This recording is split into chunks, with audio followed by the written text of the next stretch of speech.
Vasco soa para vencer o Sampaio Correia e jogou treino. Vamos falar sobre a partida. O técnico Maurício Barbieri fez experimentos na equipe, que não pôde contar com todo mundo. Por exemplo, o Puma está servindo a seleção do Uruguai, o Galaza, a do Paraguai, e o André Santos ainda está sentindo dores no joelho, mas deixou claro com a direção do Vasco que pode contar com ele nos 2 últimos jogos antes dele ir para o Ciolo. Vamos falar sobre isso após a ver. Salve, galera do Vascão, fala Vascaíno. Quinta-feira a bola rola lá em São Januário, Vasco Goiás, 11ª rodada do Campeonato Brasileiro. E olha, como todos sabem, não tem jogo nesse final de semana. O campeonato está parado devido à data da FIFA, mas o Vasco fez um jogo treino contra o Sampaio Correia do Rio e se percebe o porquê não teve transmissão. O Vasco dividiu o jogo treino em 3 tempos de 35 minutos. Só no último terço da partida, né, nos últimos 35 minutos, com o terceiro time, é que o Vasco marcou um gol com o Gabriel Dias, lateral direito, que está se recuperando aos poucos de uma séria lesão que ele teve no joelho, inclusive passou por cirurgia, e agora ele está aos poucos retornando, que fez o gol da vitória do Vasco sobre o Sampaio Correia. O time principal que iniciou o jogo treino, que o Maurício Barbieri testou o Vasco numa formação 4-4-2, a tradicional 4-4-2, inclusive o garoto Lincoln, improvisado na lateral direita, no lugar do Puma. O Puma será titular contra o Goiás, como ele está na seleção do Uruguai, foi improvisado. Teve no segundo time o Figueiredo, fez a ala direita, né? E nos 2 primeiros tempos o jogo foi 0-0, uma partida equilibrada, e no terceiro tempo, com a terceira formação, é que o Vasco fez o gol da vitória. Mas vamos aguardar para ver como que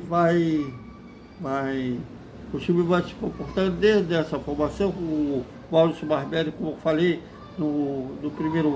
na primeira formação foi o 3-4-4-2, depois treinou, mudou o time para o 3-5-2, com o Figueiredo jogou na ala direita, né, com 3 zagueiros, 5 homens no meio de campo, e o Alex Teixeira, o Ryan, fazendo a dupla de ataque. Depois botou o Pedro Raul mais fixo na área,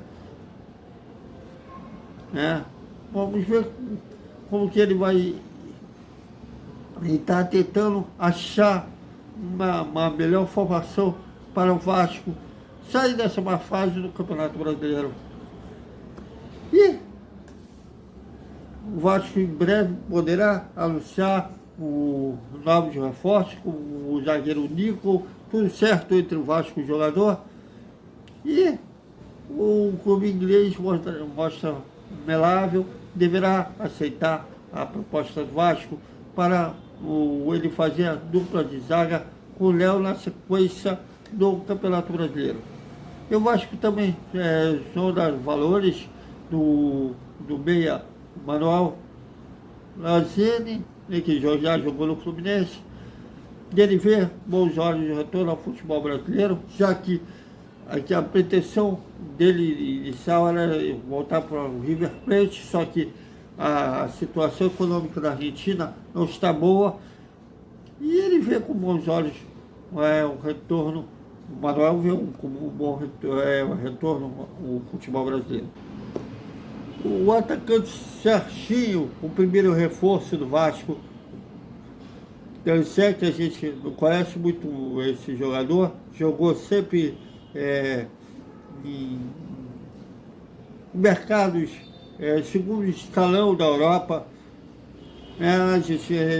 O Vasco, na verdade, é o primeiro clube do Brasil que ele vai atuar profissionalmente. Ele atuou na base do Vitória, ainda quando era jogador de base, foi lá para o velho continente. E está agora sendo o Vasco, sendo o primeiro clube dele. E ele vai se apresentar na semana que vem, muito provavelmente no Centro de Treinamento Moacir Barbosa. E depois disso, mas ele só poderá legalmente atuar pelo Vasco assim que abrir a janela de transferência no próximo dia 3. E aí que o Vasco poderá se inscrever o jogador e ele atuar com a camisa do Gigante da Colina. Então é isso, galera. Até o nosso Desperta Vascaíno, que a gente vai falar mais Vasco. Até mais.